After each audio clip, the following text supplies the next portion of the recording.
lovely to see. And Nikki always likes to do that to me while I'm in the middle of just saying welcome. So we are recording. So for those of you that don't want to be on screen, feel free to put your camera off, but you're all looking wonderful tonight, so I'm not too worried about that. So welcome. This is our Future Coast North Swanage online event. We'd like to do an online one for people who are unable to join us at our in-person events. And I am Sarah Parker. I'm from Dorset Coast Forum. Some of you seen me before. My colleague Nikki and I facilitate these sorts of events, and we're doing this tonight for the Future Coast North Swanage team. So we'll just go through who is with us tonight. Nikki, if you can just go to the next slide. Thank you. Okay, so we have with us tonight Elliot Salomon Carter, who is the Future Coast Dorset Project Officer, and Elliot's going to be doing the bulk of the presentation this evening. There's myself, very happy there in Swanage, feels like a little while ago now, but I am the Project Officer from Dorset Coast Forum who supports the Future Coast North Swanage project, and we are joined as well by Nikki, who is our Dorset Coast Forum Support Officer. And also, we're very pleased that we have Dave. Dave can give us a little wave. Mind you, you've got Environment Agency behind you, Dave, so you can't do any hiding. But Dave is the Senior Coastal Advisor for the FSM team in Wessex Environment Agency, and we're really pleased that Dave's been able to join us this evening. So, our agenda tonight. We're going to have a little recap. We've quite a mixed group of you who've registered. Some of you joined us last year, and some are new to us. So I will do a very quick recap of what happened in 2024 when we first came into the community with this particular project. And then I'm going to hand over to Elliot, who's going to be having a look at 2025 and what is happening in the year ahead. We'll finish off with some Q&As, but first of all, we always like to do this very quick poll. So we're going to ask, and Nikki will share in a minute, how did you find out about today's event? Now, we find this useful just because it helps us to ensure that we're covering all of our promotion in the best way. So you're going to see this poll. All you need to do is just click on the one that is relevant to you. I will give you a moment to do that. So was that the website? Did we bump into you face to face? Did you see us through our email newsletter? I'll just give you a minute to finish off. And then Nikki will end the poll shortly. It's quite useful to see. At the moment, the email newsletter is looking good, so that works well. So I'm pleased about that. Okay. So I think we can close that one down. Oh, no, 10. No, we've got another one. Right, so we'll share the results. So in the bulk, looks like the email newsletter, if you signed up for that, works really well. So I'm pleased about that. And also we did have a piece in Swanage News. Helen came along and met us at an event last week. So that's fantastic. Right, great. So we can stop sharing that. Thank you very much. So we'll close that off and we shall move just onwards through to what happened in 2024. So the web page does have a lot of information on it. If you have a look at project updates, you will find everything that we did last year in terms of engagement. Did a short report on that, which included a lot of the comments and feedback we received. So if you want to have a look at that, feel free. It is there on the web page. You can click through to the next one, please, Nikki. Okay. Just a recap of what this project covers. So you may have remembered it as the CTAP project. We have rebranded to Future Coast North Swanage just because the whole CTAP thing was a bit OTT, Coastal Transition Accelerator Programme. Some people didn't know what that was, but it has run from January 2024 and will do until March 2027. So an outline business case was submitted. Part of the engagement that some of you participated last year went towards getting that outline business case through. And the community engagement part of it that we participate in, that I do, is really important and is definitely a focus from the start right through to the end and at all stages in between. The project itself is about trialling projects and development of adaptation plans all the way from April 2025 to March 2027 in this delivery phase. You can have a look on the Future Coast North Swanage webpage. I've put the QR code there, but we will put that in the links as well. Thank you, Nikki. So it's a very short explanation of what the actual CTAP programme is all about. It is looking and aiming to speed up strategic planning, setting out how the coastal local authorities, partners, communities will address the long-term transition of the community's businesses and assets away from the coastline at risk. And I think it's been quite useful to explain, as we've been talking to people, particularly in this round. I did an event on the beach recently last week, that this is part of a wider programme, and there are 5 locations. There are 2 in Dorset. You're probably aware that Charmouth is the other one, and Elliot is the project lead for both of those. It's to support innovative trials of early actions that support medium and long-term plans, and this in turn helps coastal areas that are facing significant risk adapt to those challenges posed by our changing climate. Thank you, Nikki. I've included this. Some of you may have seen this last year, but just for those that are new to it, I wanted to put a few slides in that we found very useful last time. In terms of the North Cliff area of Swanage, the instability issues that are affected there, inspections in 2023 were carried out. Dorset Council identified a number of signs of cliff instability at privately owned sites. Beach huts at the bottom of the cliffs, particularly at Billington Chine, are vulnerable to landslides, which I'm sure you all know. And Dorset Council, in turn, are developing a cliff management strategy. So that's the FSIM team at Dorset Council. I work closely with them, and I will be working alongside them on that cliff management strategy as well. I've included a little bit about safety. We do have a steering group. I'm going to talk about that very quickly in a minute, but the steering group includes the coast. We have the Coast Guard on there. And as a steering group, we were quite keen to make sure that people are aware of the things to look out for should safety be something that we feel is pretty paramount. So this just gives you some examples of some of the things that you may be able to see or recognise or hear. Just to ensure that people are aware. They're fairly easy to understand, but it's just nice to reiterate. If you want to have a look at the previous presentations from last year, they are on the website and includes these slides, and we'll put these ones on there as well. And the Coast Guard is also very keen for us to ensure that in severe risk, and it does happen along the Jurassic coast in lots of different areas, if there is a risk to life or property, 999 is the number to call, and those are the services to request. Thank you, Nikki. I've also included these slides about North Cliff land ownership. Again, they proved quite popular last time when we went through them. Just to reiterate that particular area, so you can see Nikki's got her little arrow. On the far left at the bottom, timber groins, they're managed by Dorset Council, the groins along that stretch of coast. The land owned between the mean and high and low water marks is owned by Swanage Town Council. Sheps Hollow access, obviously you're probably all aware that the steps were out of action, and we had a temporary fix, albeit a few years worth, hopefully. The Sheps Hollow steps is something that we will be looking at, and Elliot will cover that a little bit later.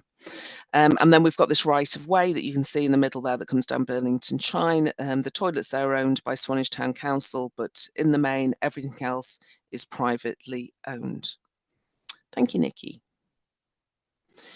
Because of that, we produced a couple of slides just to explain who is responsible for damaged property caused by landslips.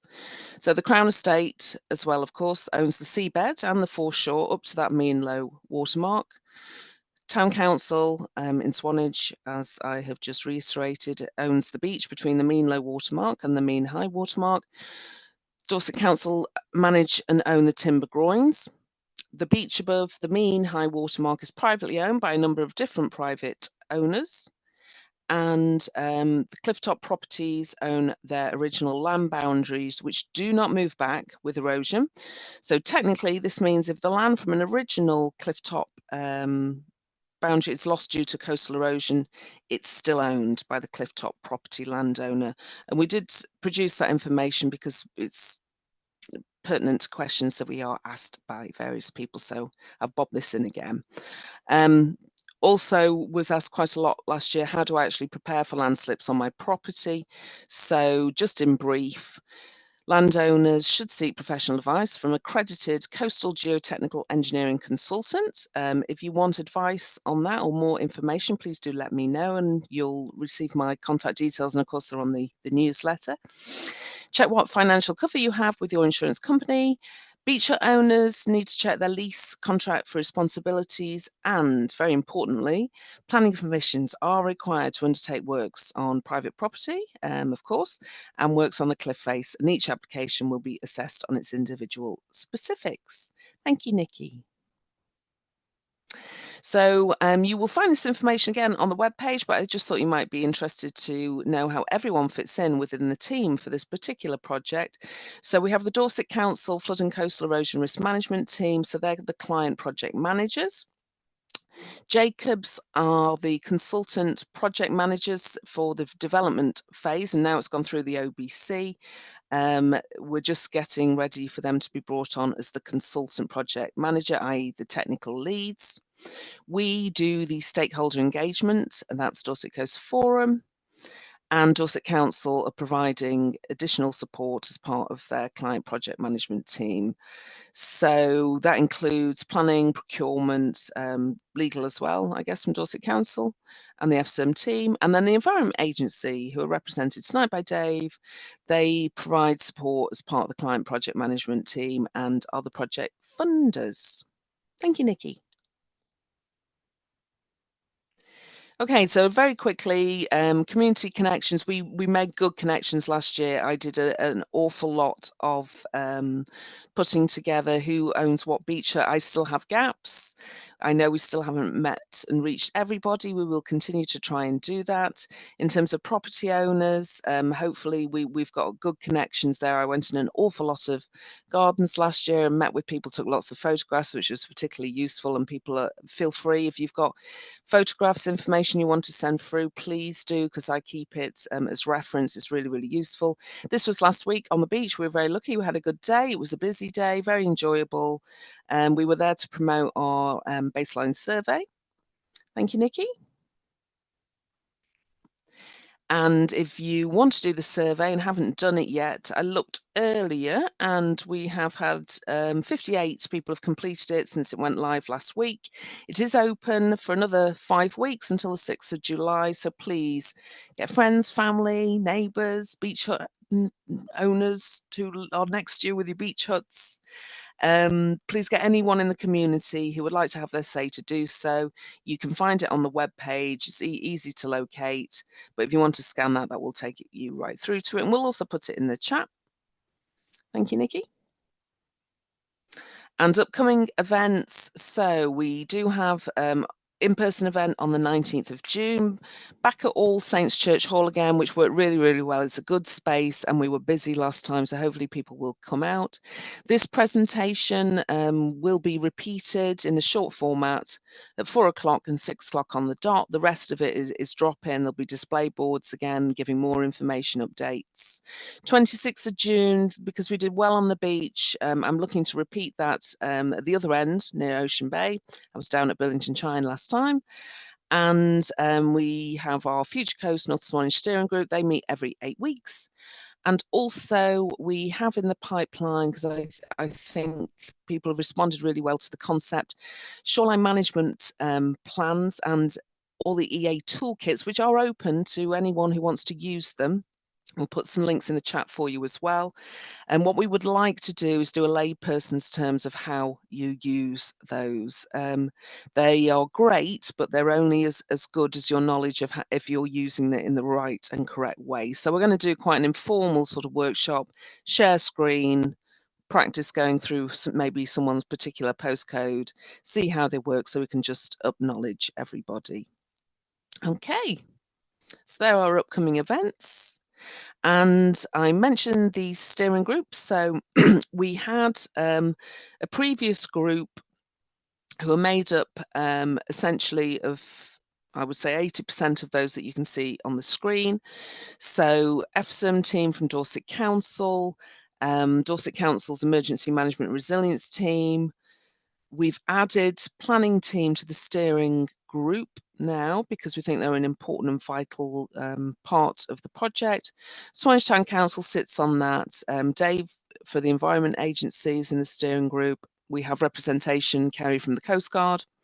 Green Space team, Graham Stanley, some of you may know him. He's the Dorset Council Ranger who covers this area.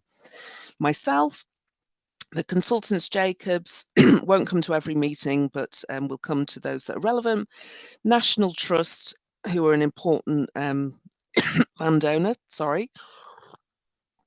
Have a sip of water. And most importantly, community representation. Sorry.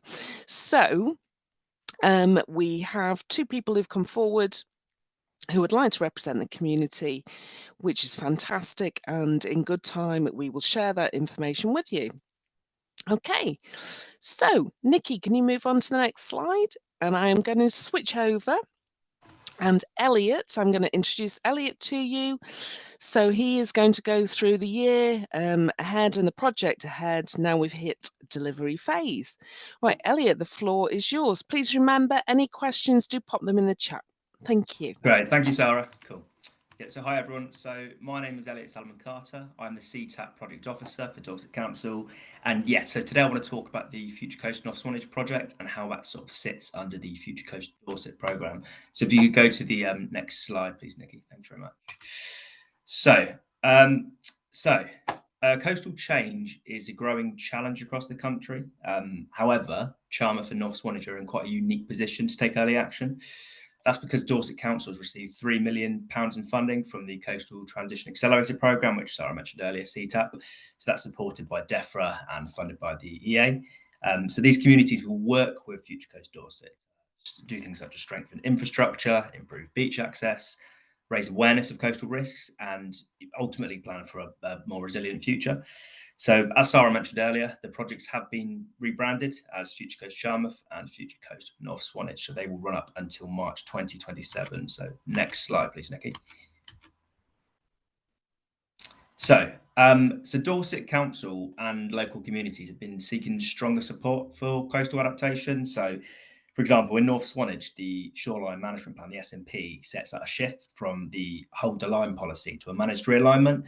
So that essentially accepts that natural coastal change, including cliff erosion, will put some infrastructure and assets at risk. And ultimately, the CTAP funding enables us to take practical steps to boost community resilience. So whilst building on local knowledge, and this will also help prepare for the long-term impacts of coastal change. It is worth stressing that CTAP is a national research and development programme. Sarah touched on this earlier, but also there is an emphasis on collecting and sharing learning and data, basically. This will also feed into the wider learning generated by the Environment Agency's national programmes, their FCRIP projects, and this hopefully will help make a case for future support across Dorset and beyond. We do recognise that the community of North Swanage are asking for practical solutions, and therefore the Future Coast North Swanage project is focusing on delivering tangible benefits. Next slide, please, Nikki. Right, so what we've done so far. So the Future Coast Dorset programme is currently refining the options that can be taken forward in both communities. So the project is still in the research and development phase, and not all options from the outline business case will be possible to deliver. In spring 2025, the project, as Sarah mentioned, has moved into phase one. So far, in this phase, we've undertaken the following. So you can see from the list here. So I'll just run through those quickly. So we've reviewed priority actions for delivery. So that's based on the community feedback from last year in 2024. We've started to review opportunities to improve beach access. So again, as mentioned earlier, we're currently looking at Sheps Hollow, so looking at researching a sustainable beach access design for those steps. We've started to investigate the feasibility of delivering nature-based solutions in North Swanage. So hopefully that might also include the production of guidance, potentially even funding for those opportunities. It might even include sort of guidance in terms of the uptake of ELMS, this new environmental land management schemes, which might be able to support those types of actions. We've also started to investigate practical solutions to improve drainage. So, for example, implementation of smart water butts. We've also started to collect data through in-person events and online surveys, and that will support the project decision making. As Sarah mentioned, we set a steering group up as well, and we're also starting to plan for phase 2, which was the phase that will focus on the delivery of the practical solutions. And the last thing here is that we've also commissioned consultants at Jacobs to deliver on the technical elements of the project for phase 1. Next slide, please, Nikki. So phase 1. I should note that actually Ross Fitzgerald from Jacobs, he did a presentation on some of these options, and that is available on the Future Coast North Swanage webpage if you want to have a look at that. But I'll just talk through some of these options now. So for phase 1 of the project, we're commissioning Jacobs, and we want them to carry out the following. So the cliff monitoring. So for both Charmouth and Swanage North, geohazard risk assessments will be developed. So that includes desk study, data collation, and the development of a spatial models, assessment of data, including hazard assessment and projection. So those results will essentially provide support for future monitoring activities. So you can see the second one there is the monitoring plans, and they will run from when Jacobs start up until the end of the duration of the project, so up until March 2027. So an adaptation plan. So that is for both locations. So they will be live documents, and they will set out a strategic framework for coastal adaptation. There's quite an important piece of work here with the adaptation plans, which is worth noting. Sheps Hollow, we've spoken about that a little bit already, the provision to research the alternative access solutions here. And then the surface and groundwater management. So this sort of refers to some of the drainage issues, really. So basically, Jacobs are being commissioned to make recommendations and costing proposals based on evidence of where and what type of drainage will be beneficial when installing new drainage systems. And then we've also got the citizen science element here as well, which is basically looking at how we can work with the communities, in terms of the research element. And then we've got the planning and building control mapping and guidance. So this is about updating planning guidance and maps to reflect the current and future anticipated beach and slope conditions. So that would be a collaborative effort with Dorset Council Planning, basically. And that will sort of consolidate landslide, coastal erosion, and flood risk, and hopefully provide a spatial framework for appropriate planning actions.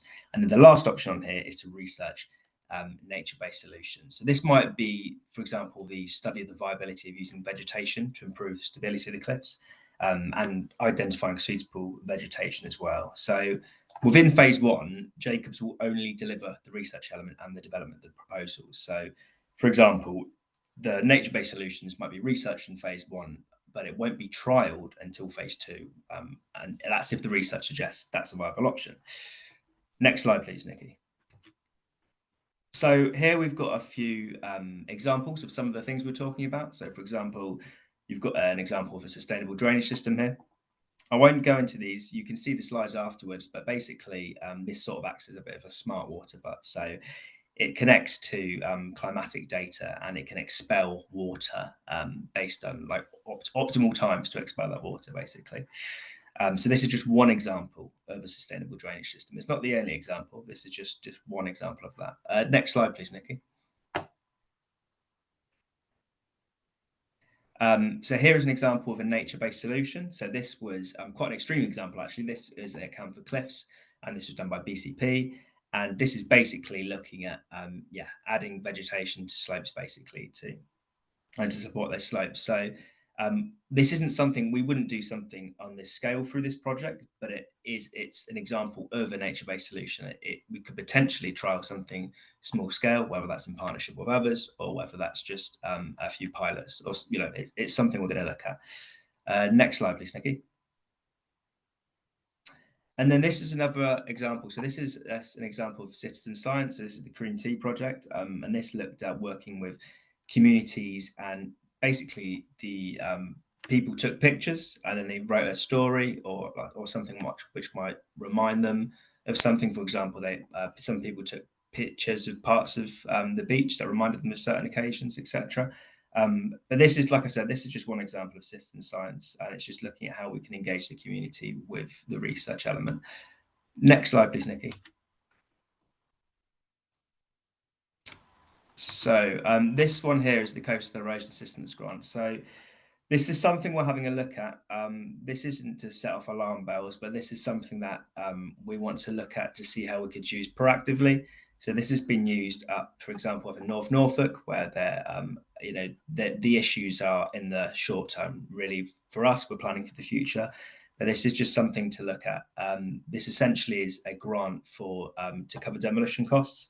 We're not there yet, but it's something we're going to look at to see if we can leverage to support the project. Next slide, please, Nikki. So yeah, so what are the next steps basically? So I've talked through quite a few of the things that we want to take forward, but in a nutshell, basically, the next things to take forward are the geomorphological and risk assessment. So this is just to provide a sound scientific basis for decision making and delivery of the schemes across the program. So this will build on NSAM2, and this work will impact the decision making basically, especially including those around future development. That's quite a good example of that actually, whether it's appropriate to the level of risk. The second one on here, the monitoring. So the monitoring will start as soon as Jacobs are on board, and that goes until the end of the program. We'd also like to set up coastal wardens groups. So that would be a dedicated group of coastal wardens to help promote communities to engage with future Coast Swanage projects. We're doing the same thing for Charmouth as well. So one example might be to support a citizen science project. We're also looking at training opportunities for those potential volunteers for that group. So again, might be an incentive there if people are interested. The adaptation plan. So yeah, begin the adaptation plans. So these will be co-created with the communities, and that's about paving a way forward. So ensuring long-term community resilience. The next thing on here is access. So, developing a sustainable beach access basically for Sheps Hollow. So that's the next thing to look at for Jacobs. And then identifying options, sort of opportunities to trial the delivery of nature-based solutions, as mentioned earlier. Increasing awareness of coastal change is quite a big one as well, and that will, we'll do that throughout the project through the ongoing community engagement. And as well, identify opportunities to deliver sustainable drainage. And then you've got the last one on here is to refine the scope of phase 2. So that is really just to ensure that both Charmouth and North Swanage are offered practical solutions, so providing benefits in both locations. That is informed by previous engagements. The Future Coast Dorset project does have an emphasis on prioritising the delivery of tangible built or installed elements that that might modify or support the physical environment. So that essentially means that in North Swanage, we are currently looking to prioritise issues such as beach access and drainage, so physical things. Next slide, please, Nikki. So yeah, just a final note then. So this is an iterative project in a sense in terms of the process. So we do have the flexibility to change tack as we gather more data and the project develops. It is important that communities stay engaged with these projects as well as they develop. A key piece of work, as I mentioned earlier, is the adaptation plan, which it could allow communities to leverage support in the future, funding, for example. Here we've got the next event. So as Sarah mentioned earlier, there is an in-person event. It will essentially be a bit of a duplication of this event. So there's no need to attend if you feel like you've learned enough today. But if you did want to come along and have a conversation with any of us, then do feel free to come along. That's it for me now. So next slide is just the Q&A. So if anyone has any questions, we're all available to stay on for a bit and answer some questions. Okay, thank you, Elliot. So let me just check the time. We're doing really well for time. I think Elliot nearly talks as fast as I do. Some people are a lot slower. Already we've got Neil putting something in the chat. So what will happen? Nikki's just stopped sharing that presentation just so I can keep an eye on the screen at everyone. If anyone wants to put their hand up, feel free to use your reactions, put your hand up if you want to ask a question. But I'm going to go to Neil's, which is in the chat. Who says, are there ideas from overseas that might be useful? Dave or Elliot, do you want to take that one? I could try it if Dave might have something from a national perspective. Well, I was only going to say yes, there probably are ideas from overseas, and we're working with various universities at the moment, Plymouth and Southampton, to look at different research ideas and things that have come forward, and there are several from overseas which we're looking at implementing. One of them at Charmouth in particular, and then the national programme, so the FCRIP, the innovation programme, has brought in a few different ideas from various places. So there are things that we are looking at trialing. Some of them possibly won't work so well at Swanage, so we need to be quite bespoke about what ideas we're bringing forward. But yeah, to answer that question, there are ideas, and we are looking at what we can do. I don't know if you want to add anything else, Elliot. No, that wraps up quite nicely. Thanks, Dave. Lovely, thank you. I'm just checking to see if I've got any hands up. Pat, would you like to unmute and ask your question? Oh, should we unmute you? I'm going to ask you to unmute. There you go. Thank you, Pat. I have two questions. One is, are Natural England involved in any of this work? Shall I take that? So we're not directly, unless Dave, you have something from the national side of things, but we're not directly working with them, but they will be a key consultee for some of the work. Only because they insisted on being involved when we were actually undertaking some stabilisation work on our part of the cliff, and some of their input was at times held us back, and at times, you know, it was good stuff, obviously, that they were giving us, but they certainly had something to say. And I would be very surprised, given that we've got sites of special scientific interest along there, that they do need to be involved. Absolutely, they're a key consultee, especially something like the nature-based solutions. If we're going to take that forward, like you say, a triple SI, you know, that's just one of the data and considerations as well for that site. So, right, my other question was that your consultants that you're bringing in, are they going to plot at all the existing drainage that exists, or the opportunities there? There is quite a lot of drainage going on. Some of it is actually not working, but it would be part of your build-up of knowledge. So are they going to be asked to do that? I assume so. In their initial review, I assume that would be consolidated within that. I can't say for certain because they haven't started yet, and you know, that review is quite high level within the first phase. But yeah, I would assume that. Oh, Elliot, you've gone on. Sorry, I said I would assume that would be within the initial review for phase one. I would hope so, because certainly in the small part of the cliff face that we own, we've put in extensive drainage, which, you know, it'd be nice to at least have recorded. And we also were party to seeing that drainage nearby, what we could use and what we couldn't, some of it very old and not used, but could be possibly opened up again. So we saw lots of opportunity there without much expenditure, really, you know, not huge. Right, that's really interesting to hear. I mean, in their initial proposal, they did suggest that they wanted to put forth a coordinated approach to drainage. So that's why I would assume that would be within their initial review. Right. Yeah, we've had a lot of feedback.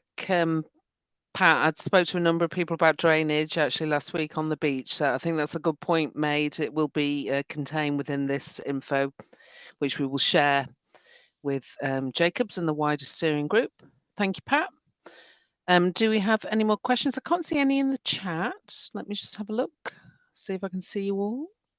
Do put your hand up or wave at me.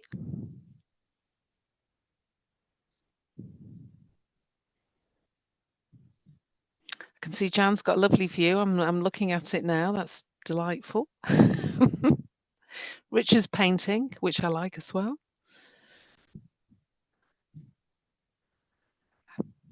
Okay, no more questions from you?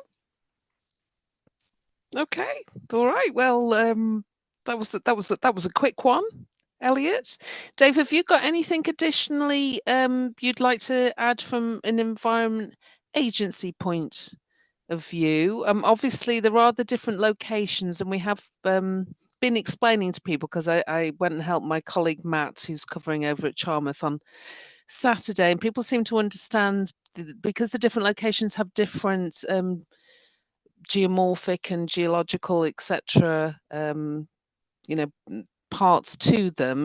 That's making quite a lot of sense. So we've got Bude and North Norfolk and the East Riding of Yorkshire, and then the 2 sites in Dorset. So how was how were they actually picked, Dave? Some people have asked me that question. How were they picked? Well, that's a good question. So there's around about 20,000 properties nationally that are at risk from coastal erosion.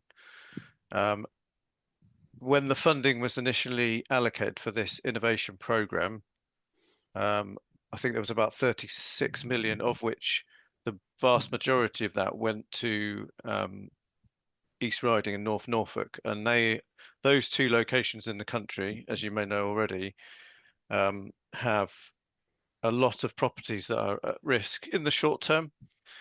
So they've got some slightly different issues to perhaps what we've got in Dorset, where they're actively losing properties sort of as we speak, and they've got, particularly North Norfolk, very sandy cliffs. They can lose meters of erosion of the cliffs overnight. So they've got a very short-term problem. So the bulk of the funding was allocated to them.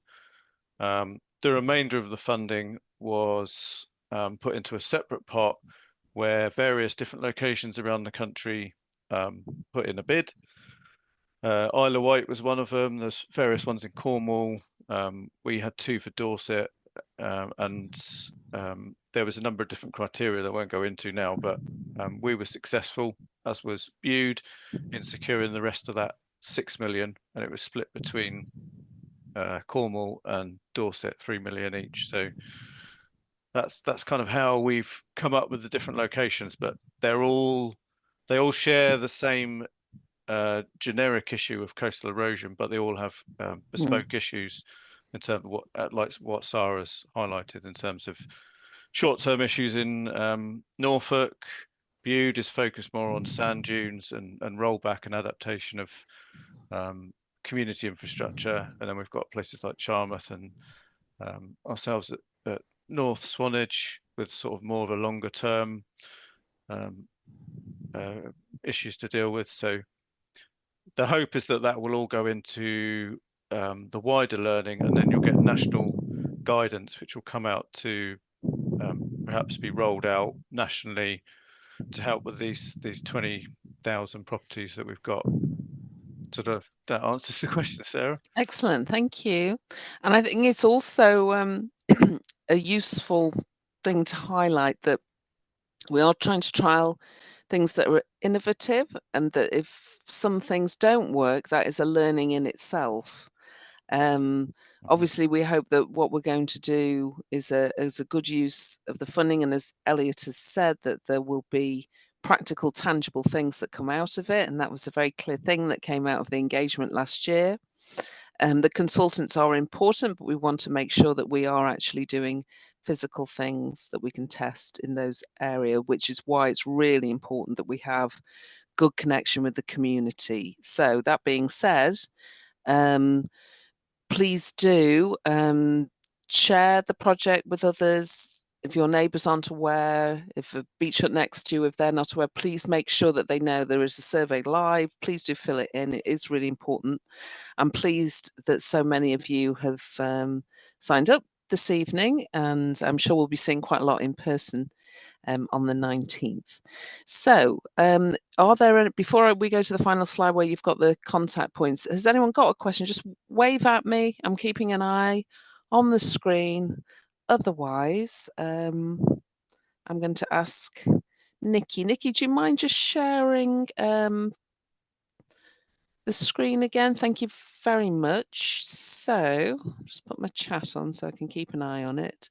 Oh, one thing I wanted to add as well, I have popped it into the chat, It's very important to us. DCF have created now this education hub, which it's starting to get widely used by schools and teachers, educational places, etc.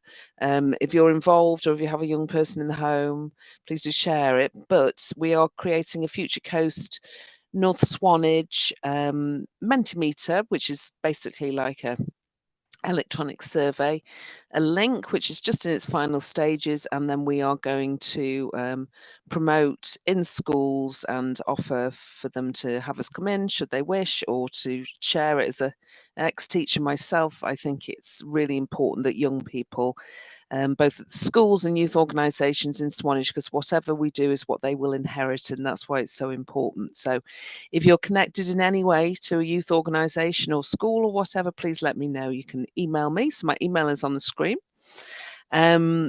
The webpage is Future Coast North Swanage. If you've got the electronic newsletter, it's all in there. I will keep updating new events, always pop them on there. Try to keep it as updated as possible. There is a life cycle as well on there. You can see what's happening when. Any general inquiries, we also have the Future Coast email address, which you can see on screen, and do connect with us on our social media as well. Okay, I'm going to give you one last chance to ask a question if you want to unmute or hands up. Otherwise, we're going to go to our last thing that we like to do, which is just ask you, those kind people who've joined us this evening, given us your time. Nikki's going to share a poll which just asks you about the level of information presented today. Please be honest, it's always really useful. Sometimes we're aware that we can, I mean, we facilitate for a lot of projects, and sometimes it all gets a bit too technical. It's important for us to make sure that we're getting it right. So if you don't mind voting, that would be lovely. And an unusual thing, but we are early, which is great. It means everyone can enjoy the rest of their evening. So thank you very much. I'll just give you one quick minute more. Anyone else wants to vote? Got 12 out of 16. That's lovely. Okay. Thank you, Nikki. You can end that. So pleased to say, just about right in the majority. If not enough information is the one that you bob down, please do feel free. You have my contact details. Anything that you particularly wanted to know about that there wasn't there for you at this moment in time, always happy to make sure that we find the answers that you require. And I'm always very happy to hear from people. So, Nikki, if you don't mind, we shall end the presentation.